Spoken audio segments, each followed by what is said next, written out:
হঠাৎই দল বদলাতে চাইছেন যশস্বী। কোথায় যেতে চাইছেন ভারতীয় দলের ওপেনার? এমনিতেই আইপিএলে রান পাচ্ছেন না, তার মাঝেই যশস্বী জয়সওয়ালের একটি সিদ্ধান্ত নিয়ে হঠাৎই জল্পনা শুরু হয়েছে। ঘরোয়া ক্রিকেটে আর মুম্বাইয়ের হয়ে খেলতে চান না তিনি। পরের মরশুম থেকে গোয়ায় যোগ দিতে চান। মুম্বাই ক্রিকেট সংস্থার কাছে নো অবজেকশন সার্টিফিকেট বা এনওসি চেয়েছেন তিনি। ইন্ডিয়ান এক্সপ্রেস ওয়েবসাইটে এমনই এক প্রতিবেদন প্রকাশ করেছে।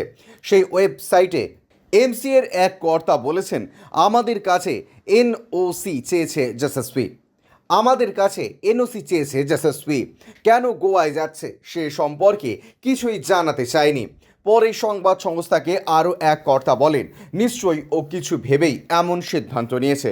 ওকে ছেড়ে দেওয়ার অনুরোধ করেছিল, আমরা সেই আবেদন মেনে নিয়েছি। গোয়া ক্রিকেট সংস্থার সচিব শাম্ভু দেশাই বলেছেন, ও আমাদের হয়ে খেলতে চায়, আমরা স্বাগত জানাচ্ছি। পরের মরশুম থেকেই ও খেলবে।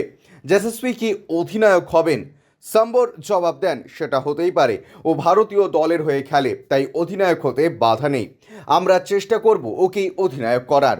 তবে কটা ম্যাচ পাওয়া যাবে সেটা আগে দেখে নিই, এখনও সে ব্যাপারে কথা হয়নি।